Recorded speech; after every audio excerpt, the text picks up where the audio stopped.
नमस्कार, स्वागत है आप सभी का देवभूमि लाइव देख रहे हैं आप। मैं हूं आपके साथ पराग गुप्ता। सबसे पहले बात करेंगे बुलेटिन में इस वक्त की बड़ी खबर की। देहरादून से बड़ी खबर है जहां पर सीएम धामी के स्टेट प्लेन में खराबी आई है। दिल्ली लौटते समय धामी के प्लेन में खराबी आई है। तकनीकी खराबी के चलते सीएम नहीं पहुंचे हरिद्वार। प्लेन में खराबी की जानकारी सीएम धामी ने ट्वीट करके दी है। अब सीधे टिहरी पहुंचेंगे मुख्यमंत्री पुष्कर सिंह धामी। ये बड़ी खबर इस वक्त आपको बता रही है। सीएम का हरिद्वार दौरा रद्द हो गया है। सीएम के स्टेट प्लेन में खराबी आई है। अब सीधे टिहरी पहुंचेंगे मुख्यमंत्री। सीएम धामी के स्टेट प्लेन में खराबी आई और इसकी वजह से वो हरिद्वार नहीं पहुंच पाए हैं। दिल्ली से लौटते वक्त धामी के प्लेन में खराबी आई है। तकनीकी खराबी के चलते सीएम हरिद्वार नहीं पहुंचे।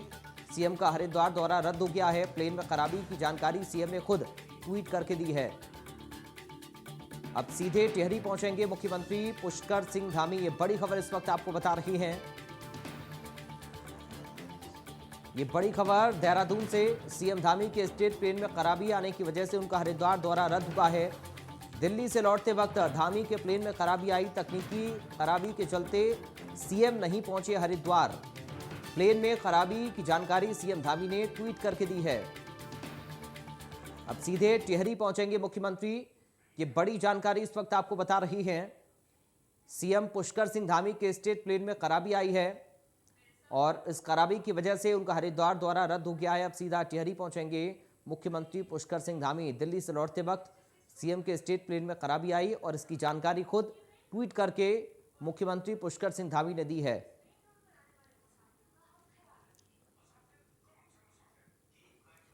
तो ये बड़ी खबर इस वक्त आपको बता रही है। सीएम धामी के स्टेट प्लेन में खराबी आई है और इसकी वजह से उनका हरिद्वार दौरा रद्द हुआ है। अब सीधा टिहरी पहुंचेंगे सीएम धामी। दिल्ली से लौटते वक्त सीएम के प्लेन में खराबी आई। प्लेन में खराबी की जानकारी सीएम धामी ने ट्वीट करके दी है।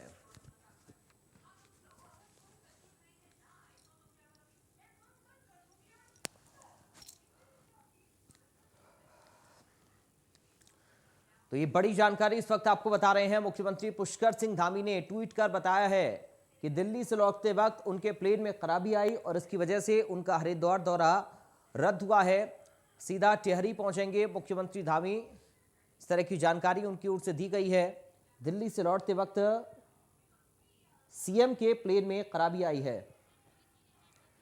रोहित सोनी संवाददाता इस खबर पर हमारे साथ लाइव जुड़ गए अधिक जानकारी के लिए। रोहित, क्या कुछ अपडेट है इस पूरी खबर को लेकर? बताया जा रहा है कि दिल्ली से लौटते वक्त मुख्यमंत्री के प्लेन में खराबी आई है। क्या कुछ खराबी रही और अभी क्या स्थिति है? क्या कुछ मुख्यमंत्री ने अपने ट्वीट में लिखा है?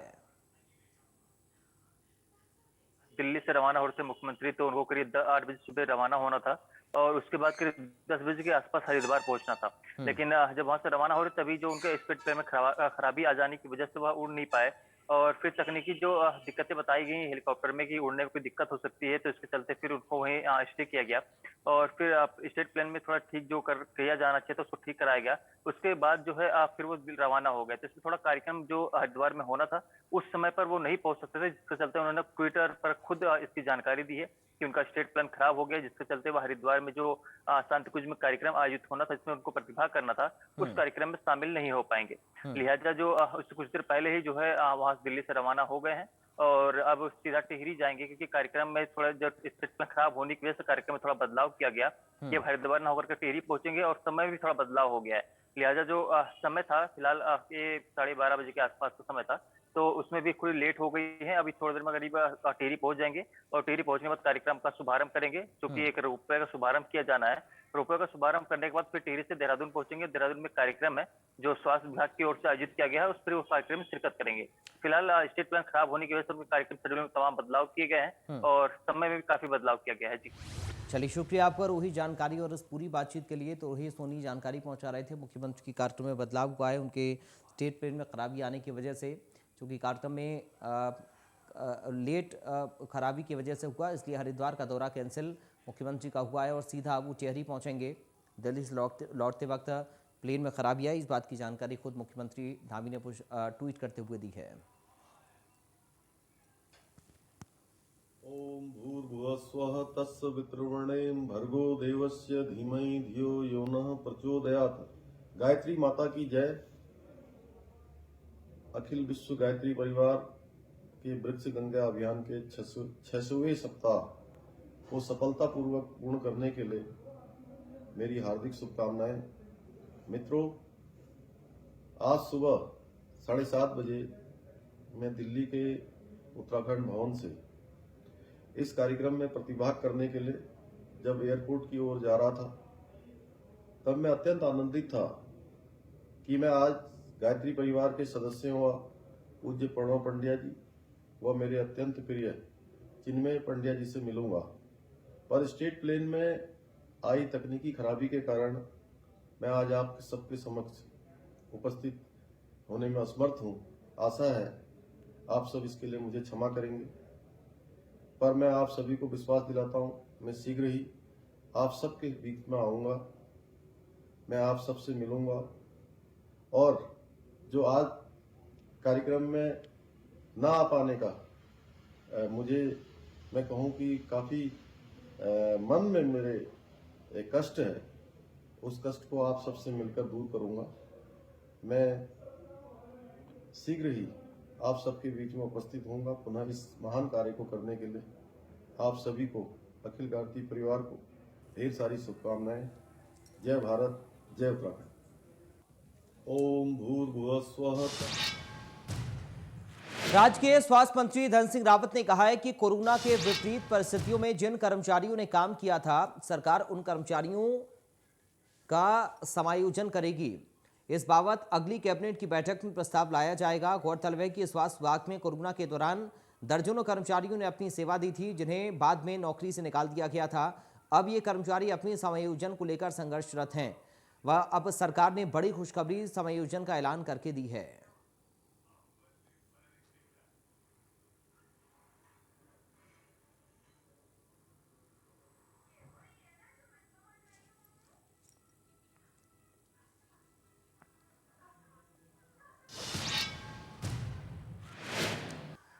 चलिए बढ़ते हैं आगे, अगली खबर का जिक्र करेंगे। जिलाधिकारी अभिषेक रुहेला ने हर्षिल लोनिबे गेस्ट हाउस में 3 मई से प्रारंभ होने जा रही यात्रा व्यवस्थाओं को लेकर संबंधित अधिकारियों की महत्वपूर्ण बैठक ली। जिलाधिकारी ने जल संस्थान, विद्युत, स्वास्थ्य, पुलिस, नगर पंचायत आदि यात्रा से जुड़े संबंधित विभागों के अधिकारियों को यात्रा मार्गों, गंगोत्री पैदल मार्ग, सड़क मार्गों के मुख्य पड़ावों पर सभी आवश्यक व्यवस्थाओं को दुरुस्त करने के निर्देश दिए।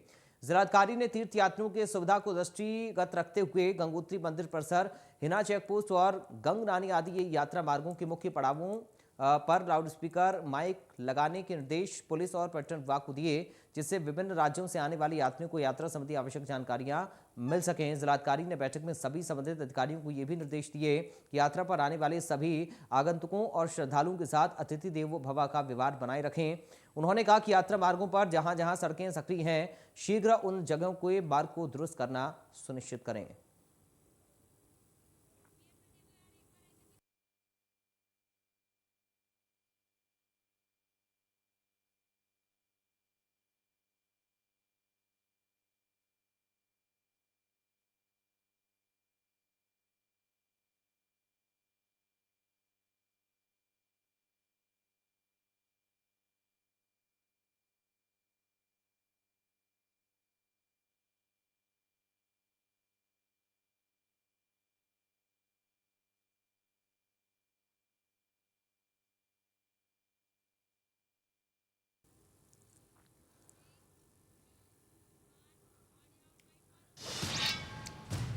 स्वामी विवेकानंद पहली बार 1890 में कुमायूं के दौरे पर आए थे। अल्मोड़ा के काकड़ी घाट में पीपल के पेड़ के नीचे उन्हें ज्ञान की अनुभूति हुई थी और उनका सांस्कृतिक नगरी अल्मोड़ा से स्वामी विवेकानंद का गहरा नाता रहा है। वो 3 बार अल्मोड़ा आए थे। स्वामी जी शहर में जिन जगहों पर ठहरे थे, वहां साल भर लाखों की संख्या में पर्यटक पहुंचते हैं। रामकृष्ण कुटीर की स्थापना 1916 में हुई थी। इसको स्थापित करने के लिए स्वामी विवेकानंद ने अपने गुरु भाई शिवानंद महाराज से कहा था, ये स्थान पवित्र और शांत है।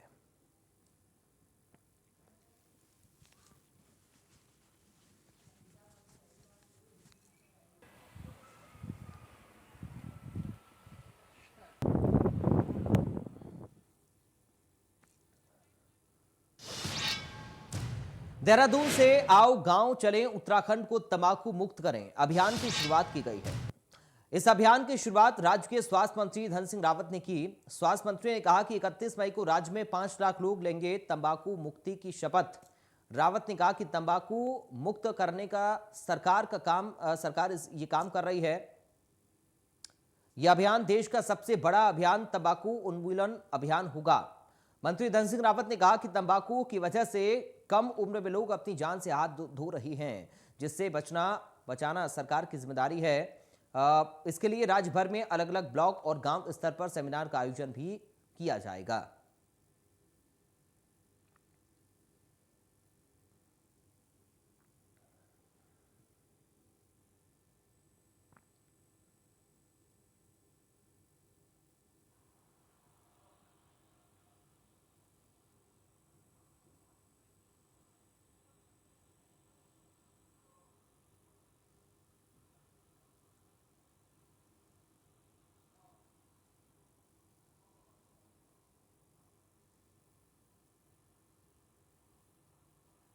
देखिए, हमारे राज्य में 4 धाम यात्रा अब शुरू हो रही है और हमारे मुख्यमंत्री जी ने भी, हमारे चीफ सेक्रेटरी ने भी और हम सब लोगों ने तय किया है कि हमारा जितने यात्री आएंगे उन यात्रियों के लिए जो है दर्शन से लेके रहने की व्यवस्था से लेके स्वास्थ्य के क्षेत्र में जहाँ भी दिक्कतें आएंगी उनको सॉर्ट आउट करने से या हमने पूरा एक रोड मैप बनाया है कि जो भी यात्री आएंगे उनको कोई दिक्कत नहीं होगी और उनको कोई भी जांच करने की ज़रूरत नहीं पड़ेगी। वो आएंगे और यात्रा करके अपने चले जाएंगे। देखिए, हमारे राज्य में 4 धाम यात्रा अब शुरू हो रही है। 3 मई को गंगोत्री और यमुनोत्री धाम के कपाट खुलने जा रहे हैं। 4 धाम यात्रा के लिए यात्रियों की रवानगी भी शुरू हो गई है। 4 धाम का द्वार कहे जाने वाले हरिद्वार से आज गुजरात के यात्रियों का दल रवाना हुआ। इस दौरान पूर्व कैबिनेट मंत्री स्वामी यतीश्वरानंद समेत हरिद्वार के तमाम ट्रैवल कारोबारी भी मौजूद रहे। स्वामी यतीश्वरानंद ने यात्रा पर जाने वाले श्रद्धालुओं का फूल माला पहनाकर स्वागत किया और यात्रियों के दल को हरी झंडी दिखाई। बता दें कि 2 साल बाद बिना कोरोना गाइडलाइन की यात्रा की शुरुआत होने पर ट्रैवल कारोबारियों में खासा उत्साह भी दिखाई दिया। 4 धाम यात्रा के नियमों को सरलीकरण करने के लिए कारोबारियों ने राज्य सरकार का आभार व्यक्त किया। उन्होंने उम्मीद जताई कि इस बार यात्रा सीजन 4 धाम यात्रा का जो सीजन है वो काफी अच्छा रहेगा। ट्रैवल कारोबारियों ने सरकार से मांग भी की है कि यात्रा के लिए रजिस्ट्रेशन और ट्रिप कार्ड को लेकर आ रही परेशानी को तुरंत दूर किया जाए।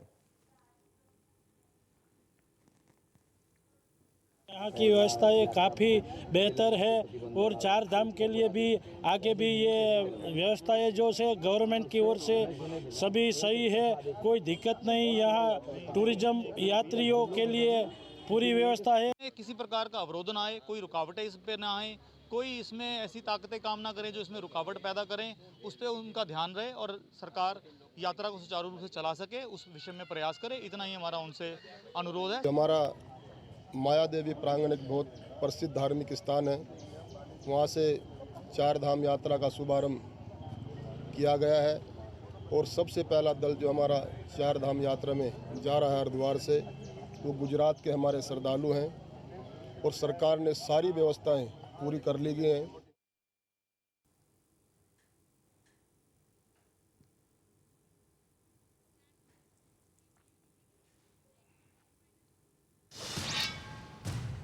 उत्तराखंड में बाहर से आने वाले यात्रियों और श्रद्धालुओं की कोविड जांच को लेकर भ्रम की स्थिति दूर हो गई है। मुख्यमंत्री पुष्कर सिंह धामी के निर्देश पर मुख्य सचिव डॉक्टर एस संधू ने संबंधित अधिकारियों की बैठक ली। बैठक में मुख्य सचिव ने 4 धाम यात्रा के सफल संचालन के लिए तमाम निर्देश दिए, जिसके तहत अग्रिम आदेशों तक यात्रियों और श्रद्धालुओं को राज्य की सीमा पर होने वाली असुविधा और भीड़ से बचाव करने के दृष्टिगत कोविड-19 टेस्टिंग, वैक्सीनेशन सर्टिफिकेट और अन्य किसी भी प्रकार की चेकिंग की अनिवार्यता नहीं है।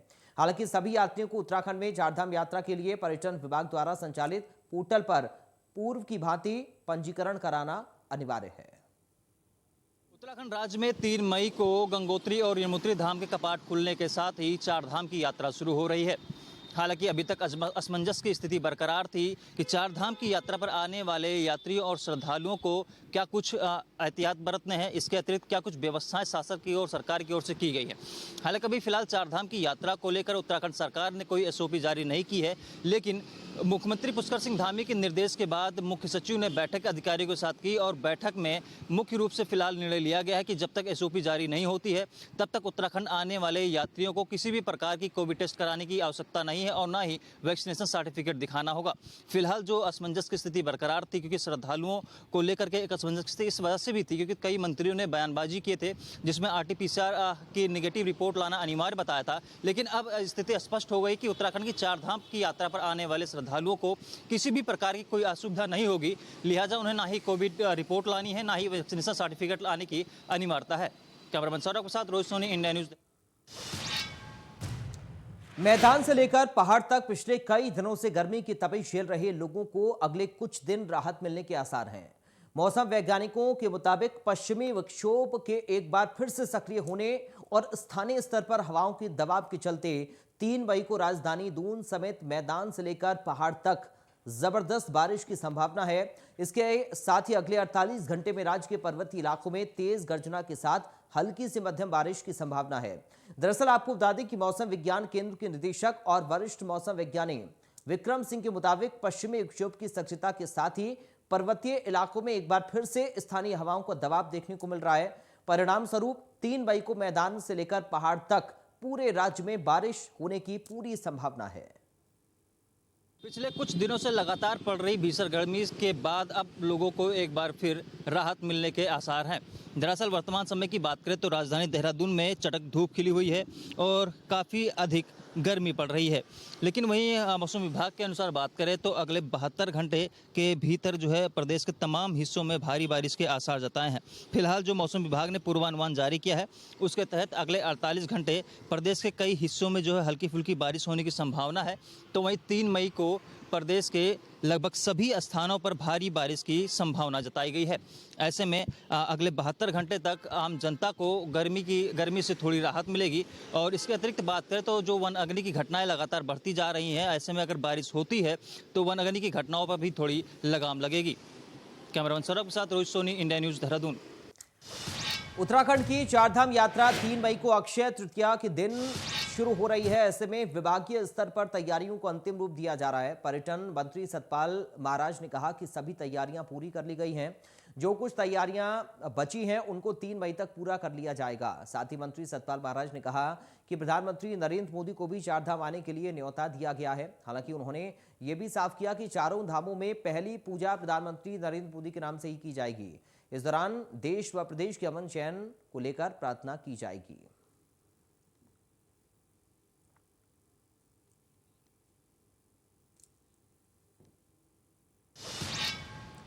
देहरादून के थानों में बनी सूर्यधार झील का मामला फिर से तूल पकड़ने लगा है। सतपाल महाराज ने सिंचाई विभाग के अधिकारियों को फटकार लगाकर साफ कहा कि सूर्यधार झील 7 मीटर से बढ़ाकर 10 मीटर की गई, जिसकी कोई परिसीमन नहीं थी। जानबूझकर अधिकारियों ने इस तरह के कार्य को अंजाम दिया।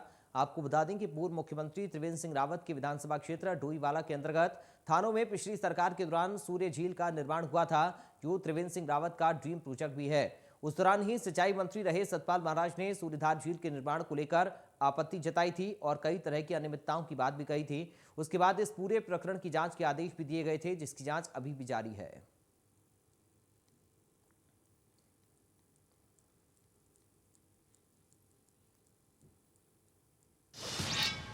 सरकार के वरिष्ठ मंत्री सतपाल महाराज लगातार अपने तमाम विभागों के अधिकारियों के पेंच कस रहे हैं। दरअसल शुक्रवार को उन्होंने सचिवालय वीरचंद्र सिंह गढ़पाली सभागार में लोक निर्माण विभाग की समीक्षा की। इस दौरान उन्होंने आगामी मानसून सीजन को लेकर विभाग की सभी तैयारियों का जायजा लिया। साथ ही उन्होंने चारधाम यात्रा के तहत आने वाली सभी चुनौतियों से निपटने के लिए अधिकारियों को तैयार रहने के सख्त निर्देश भी दिए। सतपाल महाराज ने लोक निर्माण विभाग के अधिकारियों को सख्त हिदायत दी है कि वो बिना वित्तीय स्वीकृति के किसी अप्रूवल ना दें। सतपाल महाराज ने वन विभाग के एक मामले का उदाहरण देते हुए कहा कि इस तरह की कार्रवाई बिल्कुल भी बर्दाश्त नहीं की जाएगी। अगर बिना परमिशन के काम किया तो उस पर कार्रवाई होगी।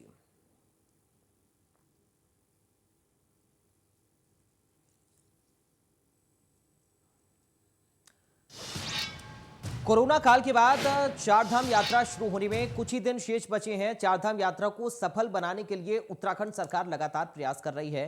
सरकार यात्रा को लेकर कोई भी लापरवाही बरतना नहीं चाहती, जिससे उत्तराखंड में आने वाले श्रद्धालुओं को किसी भी तरह की कोई परेशानी हो। आपको बता दें कि चारधाम यात्रा के लिए आने वाले परिवहन विभाग द्वारा वाहनों के लिए ऑनलाइन ग्रीन कार्ड का रजिस्ट्रेशन किया जा रहा है। केवल सुरक्षित यात्रा वाहन ही चारधाम यात्रा के लिए भेजे जाएंगे। जिन वाहनों के ग्रीन कार्ड बने होंगे वहीं चारधाम यात्रा के लिए सुरक्षित माने जाएंगे। साथ ही यात्रियों की सुरक्षा के लिए उत्तराखंड प्रवेश द्वार नारसन बॉर्डर पर भी परिवहन विभाग द्वारा एक कैंप लगाएगी, जिसमें उत्तराखंड में प्रवेश करने वाले यात्री वाहनों की परिवहन विभाग जांच करेगा। वाहनों में किसी प्रकार की भी कोई दिक्कत आने पर उन्हें चारधाम यात्रा पर जाने नहीं दिया जाएगा।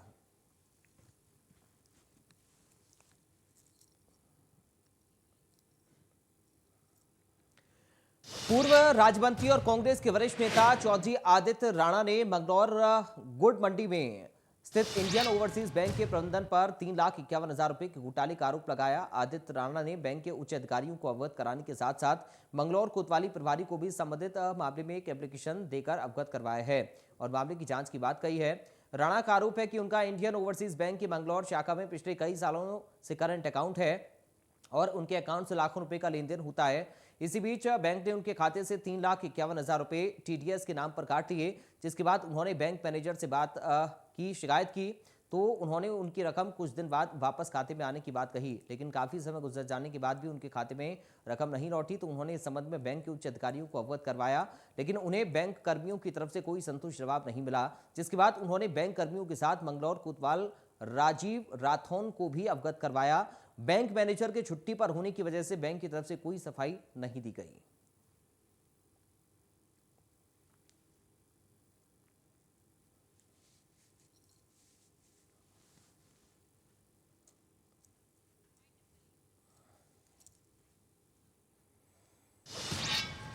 तो फिलहाल देवभूमि लाइव से मुझे दीजिए इजाजत। बाकी खबरों के लिए आप देखते रहिए इंडिया न्यूज।